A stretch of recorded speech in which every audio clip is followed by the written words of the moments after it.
All right, guys, we got quite a lot to cover. There's good, there's bad, and there's ugly. Now, obviously, this is, of course, the detailed delivery data for each vehicle model for every week, and also competitors as well, right here in China. So this is very interesting. And then we got 2 weeks of data, actually. Data from September 25th to October 1st, and then October 2nd to October 8th. We're going to call these 2 weeks of data first week of October, even though it's only one day in October, and then second week of October for simplification purposes. For the first week of October, for ES6 deliveries, we had 1,560. That was down 426 from the week prior. And then second week of October, which of course we had the long national holiday, we only had 511 ES6 deliveries. ET5 and ET5T deliveries, first week of October, 1,269, which was up 267 from the week before. Second week of October, the holiday week, we got 395. ES8s, first week of October, 679. For the holiday, we got 160. 777, we got 345 for the first week of October. For the holiday week, we got 65. And then for the EC6, we got 593 for the first week of October, and then 217 for the vacation week. Now, we know for a fact that the vacation week is an anomaly. So if you look at the chart, what this all data looks like, plot it out, that's what it looks like. It looks pretty bad, but of course, the anomaly week, we can get rid of it. And this is what it looks like if we get rid of it. And you can tell what the overall deliveries look like. So there's some good and there's some bad. The good thing is ET5 and ET5T continues its rebound. Very nice. We want to see that. And then also the ES8 has made all-time high deliveries weekly, 679 a week. That means there's strong demand for the ES8. It is the best of the best. And then the EC6 is kicking up quite rapidly, up to 593 per week. So that's very interesting. And then the 777 also picking up a little bit, which is also very, very nice.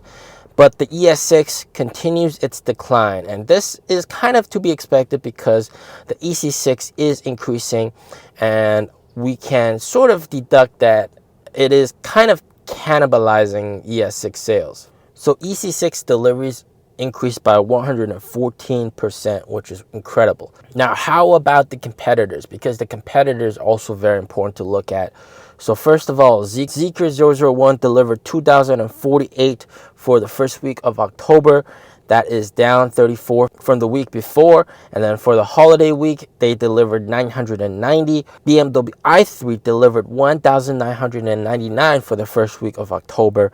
That is up 382 from the week before. And then on the vacation week, they delivered 633. BMW iX3 delivered 941 for the first week of October, and then that is up 114 from the week before.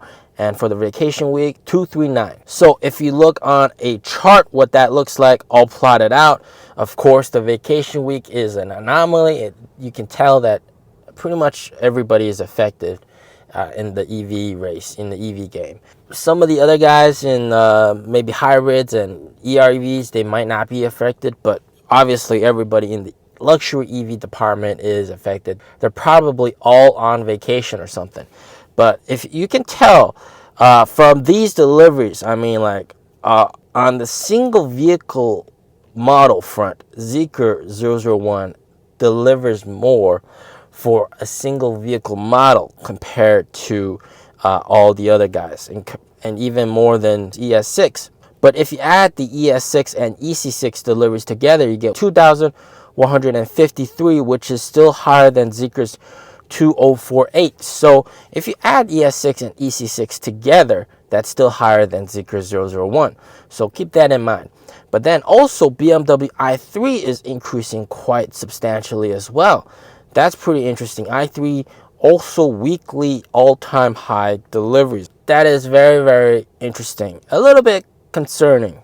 And then if you look at the ET5, of course, ET5 over there. BMW iX3. BMW iX3 also all-time high in weekly deliveries. So they are getting quite some sales, BMW's EVs. That's undeniable. So if you look at the entire market share of what it looks like for that week, first week of October, we're not going to look at the vacation week because the vacation week is an anomaly. You can look 31% market share for BMW, and then 22% market share for Zeekr, and then 47% market share for NIO. This is just comparing these three guys, the luxury EVs. There's a lot of other guys like IM Motors and etc. But right now they make very little deliveries and basically no impact, just a couple hundred cars here and there per week. So nothing compared to these three big guys. Now, one rock solid conclusion we can draw from this is ES6 deliveries going down, EC6 deliveries going up. It's clearly customers are choosing one or the other and not attracting more customers in. So another interesting way to look at this is if you add the two numbers together, EC6 plus ES6. And here's what you get. For the first week of September, we got total EC6 plus ES6, 2667. And the second week of September, 2360. And then third week of September, 2479. And then fourth week of September, 2262. And then first week of October, 2153. So overall, SUV total sales are actually just chugging along, slightly decreasing. All right, slightly decreasing. So the main takeaway is the EC6 is taking some deliveries from the ES6. All right, but overall, SUV sales still doing strong above 2,000 per week. That's still incredible considering some of the other guys, they only do like 100 or 200, like the other domestic pure EVs, Chinese brands like IM, Hi-Fi Y, Denza N7. These were all like really good NIO alternatives, but they are not doing as good as NIO is. And don't forget, guys, the ES8 is rock solid right now. The ES8 is rock solid. And this, I mean, I think the ES8 is very important. The ES6 is very important as well, but the ES8 is definitely the best of the best. And hopefully we can see ES8 deliveries continue to increase. So that's good. All vehicle models seem to be on a short-term uptrend except the ES6.